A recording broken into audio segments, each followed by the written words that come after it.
On va maintenant tracer la perpendiculaire à une droite D passant par un point pris hors de cette droite. Admettons que j'ai ici une droite D, d'accord? Cette droite D. J'ai ici un point A. Et je veux tracer la perpendiculaire à la droite D passant par le point A. D'accord? Je veux tracer la perpendiculaire à la droite D passant par le point A. On va donc appliquer la propriété de la médiatrice vue précédemment. Donc je vais en fait tracer la médiatrice à un segment qui bien sûr se trouve sur la droite D. Donc qu'est-ce que je vais faire? Je vais dire que le point A appartient donc à la médiatrice de ce segment. Donc je me donne une longueur quelconque. Voilà. Donc là, je porte la même longueur. Donc vous êtes d'accord avec moi que ce point-là est équidistant de ce point et de ce point. Ça veut dire que ce point-là appartient à la médiatrice de ce segment. Donc tout revient à tracer la médiatrice de ce segment. Donc en fait, je peux garder le même écart puisque je suis ici à la même distance, vous voyez. En fait, le tout, c'est de tracer la médiatrice de ce segment. Et vous aurez ainsi déterminé la perpendiculaire AD passant par le point A. Donc si je joins ces deux points, j'ai forcément la médiatrice, la perpendiculaire à la droite D passant par le point A, admettons que je l'appelle le point H. Donc je viens de tracer la perpendiculaire issue d'un point pris hors de D, perpendiculaire issue de A, donc perpendiculaire à la droite D, bien sûr le point A étant pris à l'extérieur de D. Maintenant je peux aussi avoir à tracer la perpendiculaire à la droite D, mais passant par un point appartenant à la droite D. Admettons que cette fois-ci, j'ai une droite D. Voilà. J'ai une droite D, d'accord?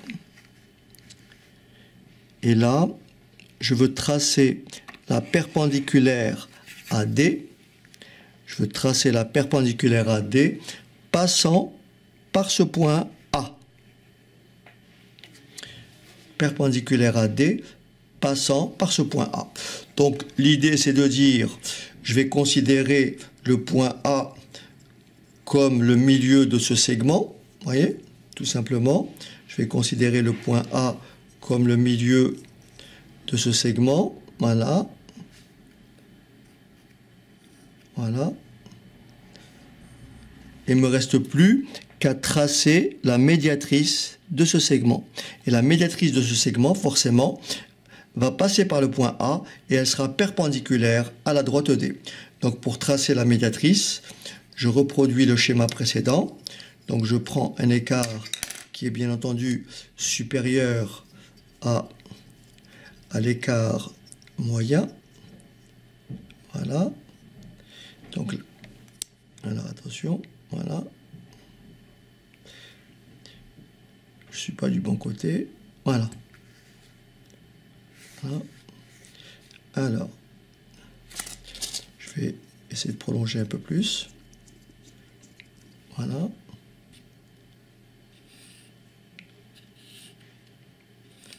N'hésitez pas à faire de grands arcs, ce qui vous évite de vous y prendre à deux fois. Donc de la même façon, je trace un demi-cercle et nous avons nos deux points.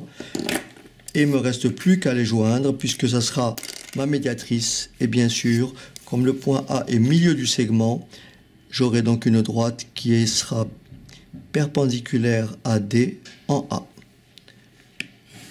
Et voilà. Et donc là, nous avons bien un angle droit.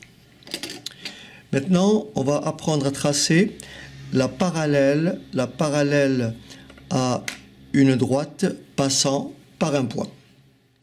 Alors, il faut partir de la définition d'un parallélogramme. Un parallélogramme est un quadrilatère qui a des côtés opposés, parallèles et de même longueur.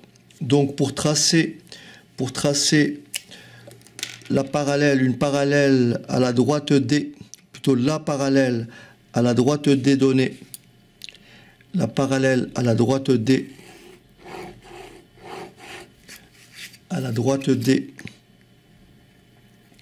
passant par le point A.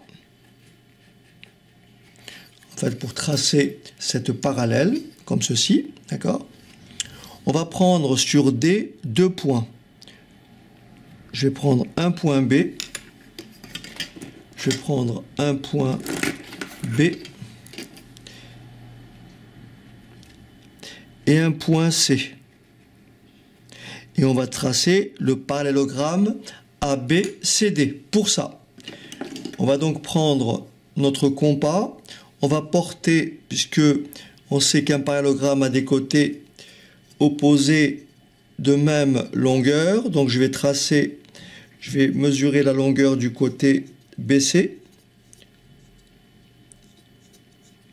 Je vais mesurer la longueur du côté BC, je vais prendre un écart de compas, voilà.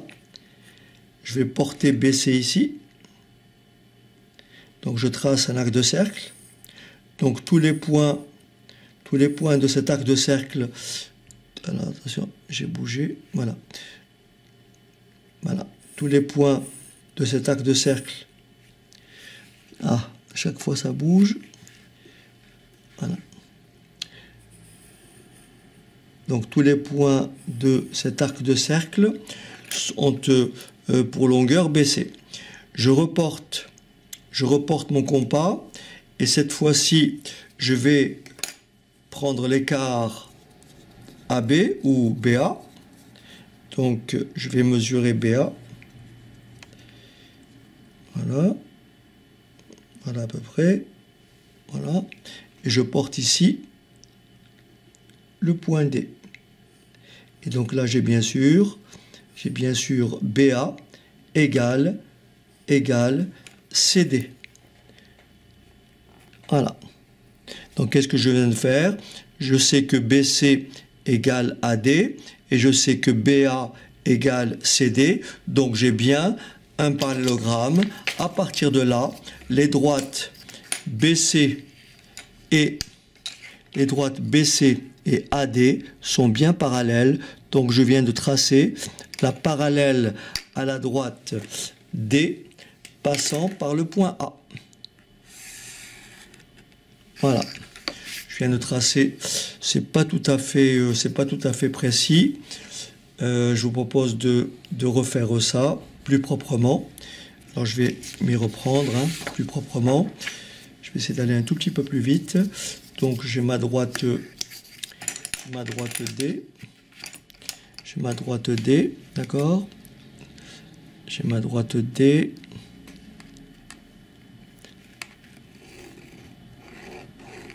J'ai mon point A qui n'appartient pas à D. Sur la droite D, je prends un point C et un point B. Voilà. Je vais donc essayer de tracer le parallélogramme ABCD. Pour ça, en fait, c'est mon compas qui bouge trop en fait. Alors pour ça, je vais donc mesurer la longueur CB. Voilà. Voilà, CB que je porte ici. Voilà, CB. Je vais maintenant mesurer la longueur. Ça serait mieux d'appeler ce point-là B et ce point-là C. D'accord. Maintenant, je vais mesurer la longueur BA. Voilà, la longueur BA. Encore une fois, voilà, mon compas. Voilà, BA. Donc, je porte ici la longueur CD égale à BA. Voilà, bon, je ne refais pas une deuxième fois. Donc, voilà le point d'intersection des deux cercles. Je trace la droite qui passe par le point. Donc, ce point-là, je l'appelle D.